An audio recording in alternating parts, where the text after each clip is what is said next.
কলকাতায় সদ্য শেষ হচ্ছে বইমেলা। এবার 7 বছরের বঞ্চনাকে সামনে রেখে বেকার মেলা করলেন 2022-এর প্রাথমিকের টেট উত্তীর্ণ চাকরি প্রার্থীরা। মুখ্যমন্ত্রীর হাতে 10 লক্ষ শূন্যপদ। এদিকে বাংলার ছেলেমেয়েরা নিয়োগহীন।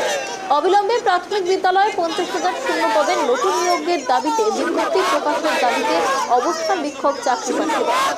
জব ভেজে বেকার মেলা করলেন 2022-এর প্রাথমিকের টেট উত্তীর্ণ চাকরি প্রার্থীরা।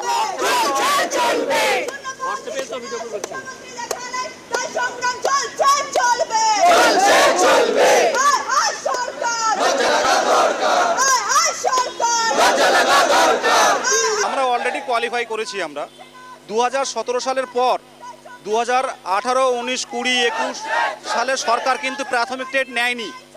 দীর্ঘ 5 বছর পর টেট দিয়েছি। তারপর প্রতিশ্রুতি ছিল কোনো টেট পাস বসে থাকবে না, কিন্তু অলরেডি 2 বছর পার হয়ে গেছে। 22 আজকে 25 সাল, আমরা 2 বছর অলরেডি বসে আছি। তাই মুখ্যমন্ত্রীর দৃষ্টি আকর্ষণে, যেহেতু মুখ্যমন্ত্রী বারে বারে বলেন চপ শিল্পে খুব ভালো পয়সা, মশলা মুড়ি শিল্পও খুব বিক্রি করলে ভালো পয়সা হয়। চপ শিল্প, মশলা মুড়ি শিল্প, চা শিল্প ইত্যাদি আমরা একটা প্রতীকী প্রতিবাদ বেকারের মেলা।